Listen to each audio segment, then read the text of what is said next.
President of Research and Scientific Affairs at the National Sleep Foundation. National Sleep Foundation is a nonprofit organization dedicated to increasing well-being and health through sleep education and advocacy efforts. National Sleep Foundation has been around for over 30 years. We have to do is prevent it. So get that sleep at night. Get enough of the good quality sleep. And with that in mind, National Sleep Foundation, we have a whole slew of resources and a whole framework of how to be your best slept self that we could talk about in more detail.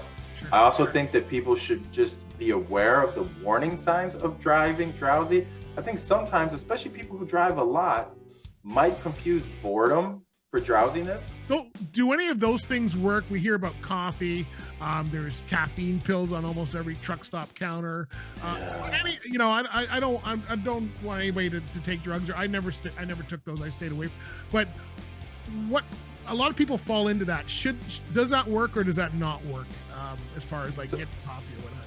Yeah, so I'll say two things to that. I recently did become aware that when you go to a truck stop, that it's caffeinated bars and energy drinks and this and that and all these things.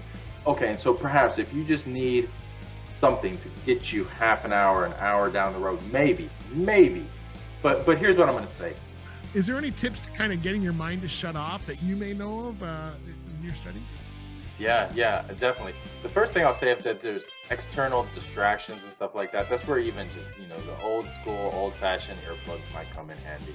And nowadays we have all the electronic Bluetooth ones, that have noise canceling, things like this. These might be very beneficial. The important thing is to not be on the road when you physically just shouldn't be there.